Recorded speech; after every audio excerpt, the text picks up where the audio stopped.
Ezequiel, capítulo 39. Filho do homem, profetize contra Gog.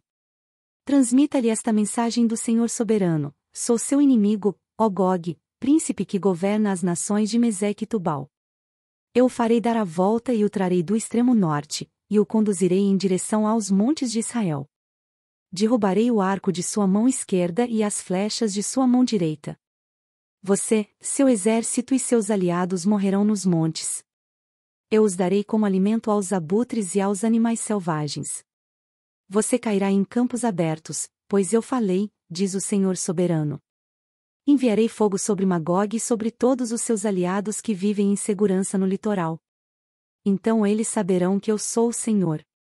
Assim, farei conhecido meu santo nome no meio de meu povo, Israel. Não deixarei que ninguém desonre meu nome. E as nações também saberão que eu sou o Senhor, o Santo de Israel. Esse dia de julgamento virá, diz o Senhor soberano. Tudo acontecerá como eu declarei. Então os habitantes das cidades de Israel sairão e recolherão seus escudos pequenos e os grandes, seus arcos e flechas, seus dardos e lanças e os usarão como lenha. Haverá o suficiente para 7 anos. Não precisarão cortar lenha dos campos nem dos bosques, pois essas armas fornecerão todo o combustível necessário. Eles saquearão aqueles que os saquearam e despojarão aqueles que os despojaram, diz o Senhor soberano. Nesse dia, prepararei um enorme cemitério para Gog e suas multidões no Vale dos Viajantes, a leste do Mar Morto. Ele impedirá a passagem dos que viajam por ali, e eles mudarão o nome do lugar para Vale das Multidões de Gog. O povo de Israel levará 7 meses para sepultar os corpos e purificar a terra. Todos em Israel ajudarão a sepultar, pois esse dia em que eu mostrar minha glória será uma data memorável para Israel, diz o Senhor soberano. Depois de 7 meses, grupos de homens serão nomeados para percorrer a terra em busca de esqueletos para sepultar, a fim de que a terra seja purificada. Onde forem encontrados ossos, será colocado um sinal para que os coveiros os levem e os enterrem no Vale das Multidões de Gog. Haverá ali uma cidade chamada Moná. E com isso, enfim, a terra será purificada. Agora, filho do homem, assim diz o Senhor soberano, chame todas as aves e todos os animais selvagens e diga-lhes: reúnam-se para meu grande banquete sacrificial.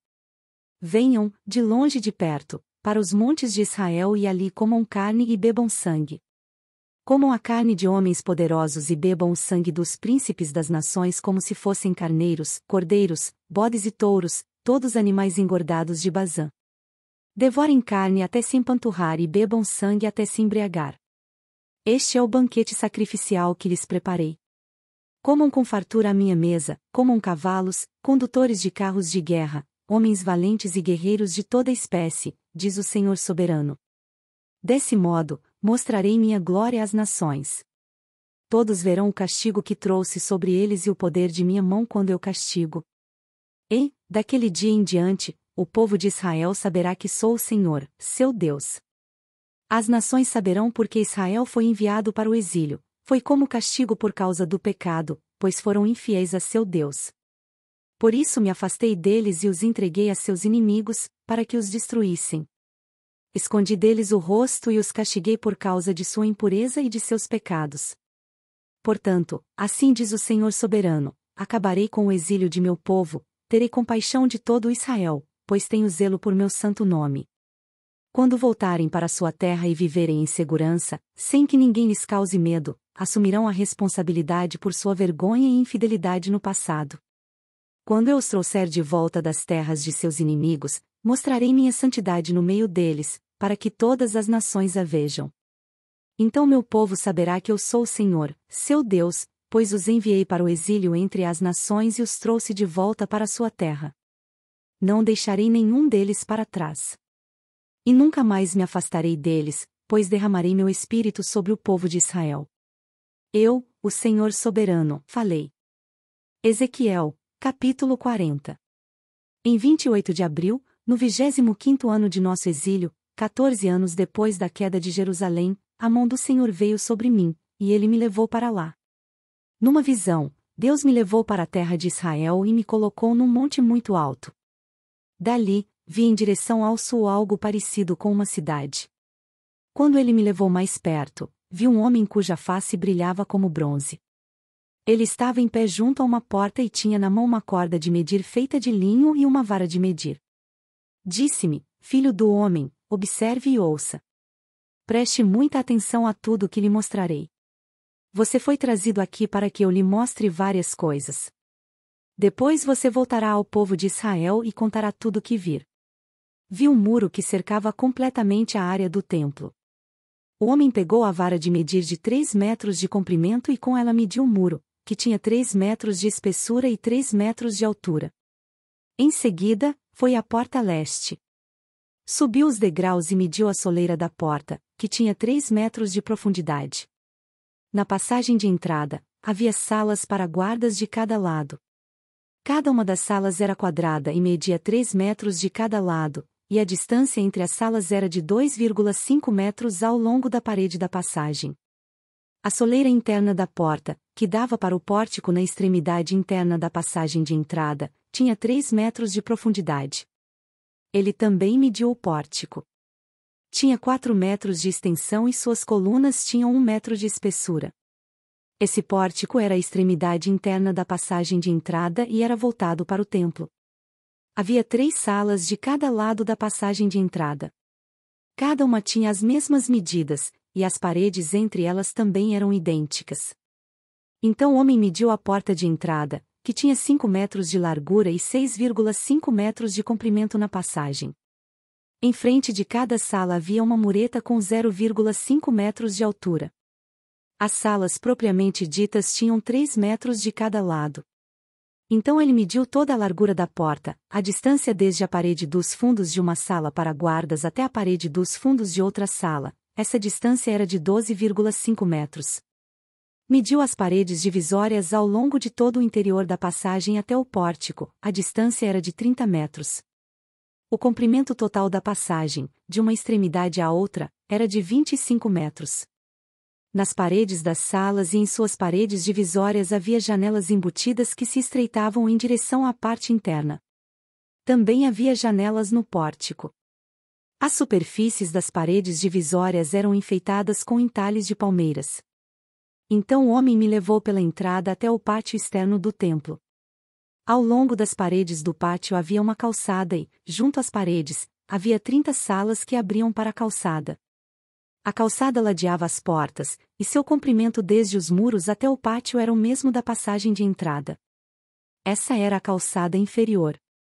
Em seguida, o homem mediu a largura do pátio externo do templo, entre a entrada externa e a interna, e a distância era de 50 metros. O homem mediu a porta norte da mesma forma que a leste. Também ali havia 3 salas e um pórtico. Todas as medidas eram iguais às da porta leste. A passagem da entrada tinha 25 metros de comprimento e 12,5 metros de largura entre as paredes dos fundos de uma sala para guardas e a parede dos fundos de outra sala. As janelas, o pórtico e os enfeites de palmeiras eram idênticos aos da porta leste. Havia 7 degraus que davam para a passagem da entrada, e o pórtico ficava na extremidade interna da passagem de entrada. Do lado norte, como do lado leste, havia outra porta que dava para o pátio interno do templo, oposta à entrada externa. A distância entre as duas entradas era de 50 metros.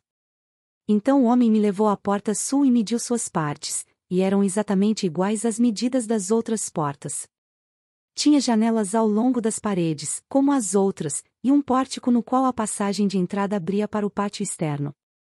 E, como nas outras portas, a passagem de entrada tinha 25 metros de comprimento e 12,5 metros de largura.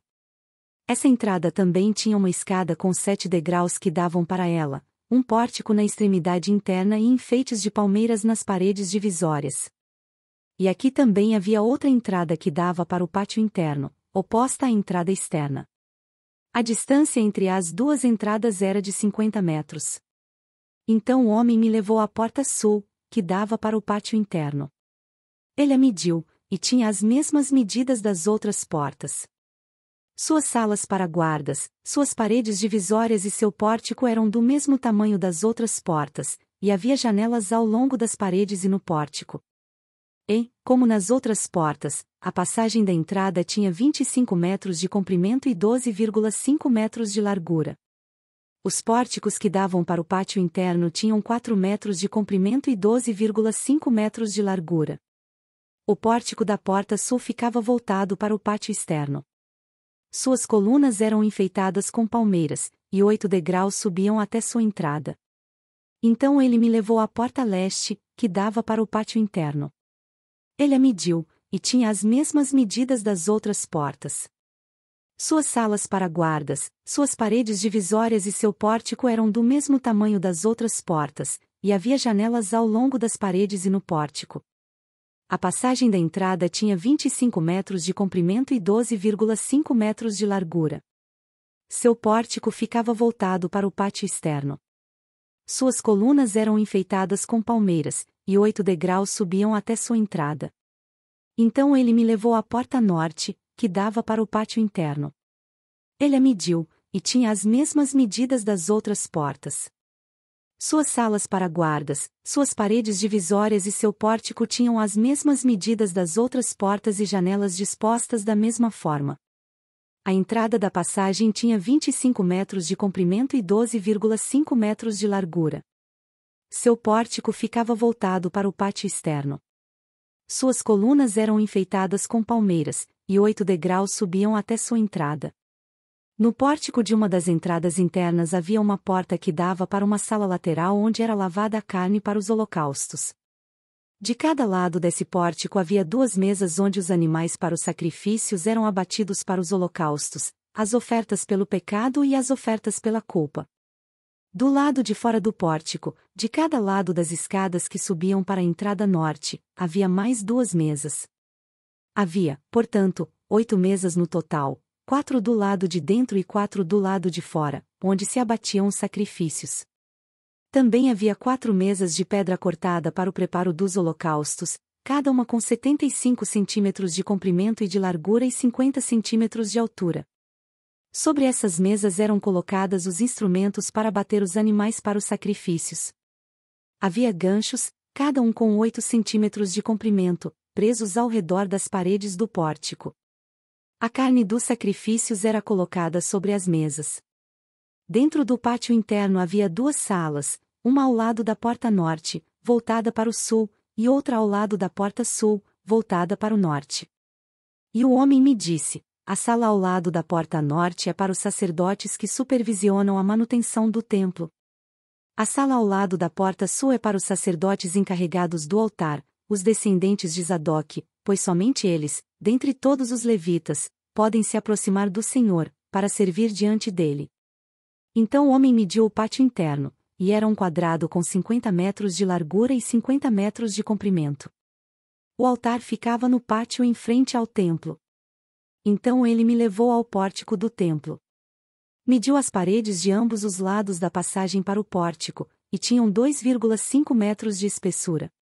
A entrada propriamente dita tinha 7 metros de largura, e as paredes de cada lado da entrada tinham mais 1,5 metros de comprimento. O pórtico tinha 10 metros de largura e 6 metros de profundidade. 10 degraus subiam para ele, com uma coluna de cada lado.